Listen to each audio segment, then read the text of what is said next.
Good afternoon, I'm Faye Barker. There are calls today asking more UK families to house more refugees from Ukraine. The Ukrainian ambassador to the UK has thanked all the families who have already taken part in the government's Homes for Ukraine scheme. But he says more help is needed, asking those who can to open their doors to displaced families. More than 100,000 refugees have benefited from the scheme so far.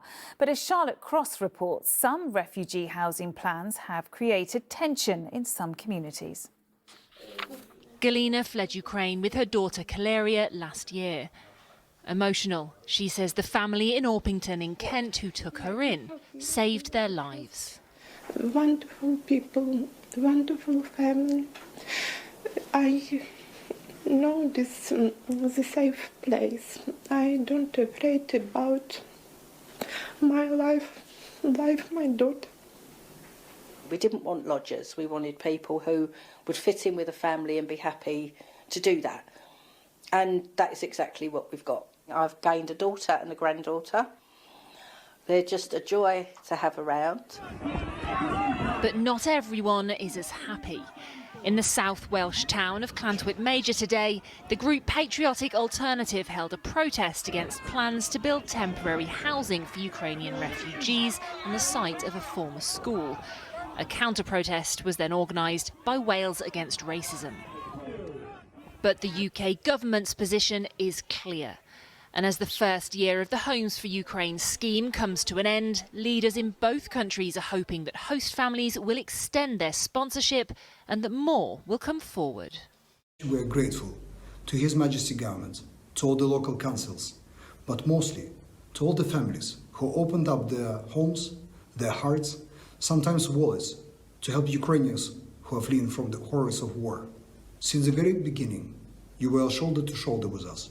Please stay with us. We need to feel your shoulder. Meanwhile, this week, a stark reminder of the danger they left behind.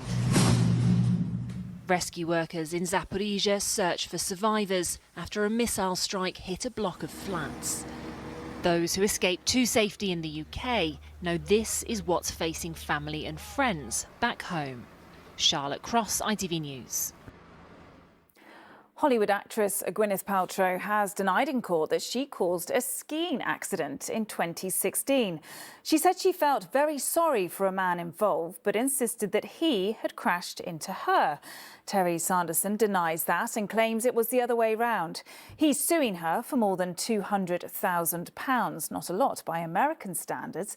What seems more at stake is her fight to clear her name and his battle to be proved right. Charlie Frost has the full story. 3 days into this trial, it was the Oscar-winning actress's turn to take to the witness box. Do you swear that the testimony you are about to give in the case now before the court will be the truth, the whole truth, and nothing but the truth, so help you God? Thank you. Giving her account of the ski collision, which Terry Sanderson says left him with permanent brain damage. And looking downhill, as you do, and I was skied directly into by Mr. Sanderson.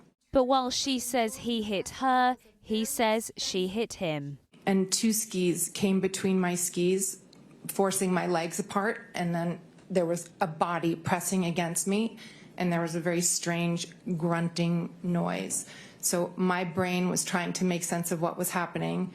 I thought, is this a practical joke? Is someone like doing something perverted? This is really, really strange. My mind was going very, very quickly, and I was trying to ascertain what was happening. Okay. Miss Paltrow later made it clear she wasn't saying what happened was sexual assault. Rather, it went through her mind for a split second when the crash happened. And it's the jury that will have to decide who is to blame for that collision that took place on the upmarket ski slopes of Park City in Utah in 2016. While you stuck around, you never asked Mr. Sanderson if he was okay. Correct, because he had hit me and I was very upset. Mr. Sanderson is seeking damages of more than $300,000. Miss Paltrow is countersuing him, but she says it's not for money. So I'm asking for $1 for me and then reimbursement of attorney's fees, which is a separate thing. And that could be a substantial amount, correct? potentially. Ms. Paltrow, isn't it true that you've misrepresented a number of things today to this jury? Absolutely not. No other questions. Miss Paltrow's children are expected on the stand later in the trial. Charlie Frost, ITV News. Here, two boys aged 14 and 16 have been remanded in custody after being charged with the murder of another teenager.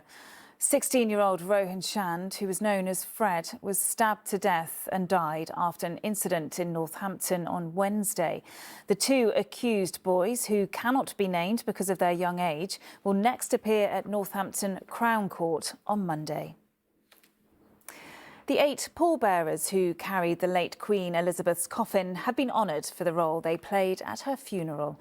They're among scores of royal aides and military personnel honoured for their roles during the period of national mourning.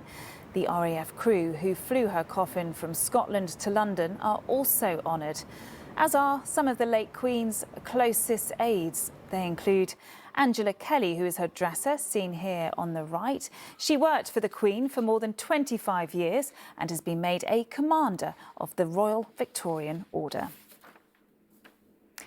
Finally, an asteroid big enough to wipe out a city will pass between the Earth and the Moon later on. Named 2023 DZ2, or Dizzy, the asteroid is estimated to have a diameter of between 40 and 90 metres. It's rare for an asteroid of this size to come so close, but the European Space Agency says there's no chance of it striking the Earth. We'll have more at 5:30. Until then, have a good afternoon. Bye-bye.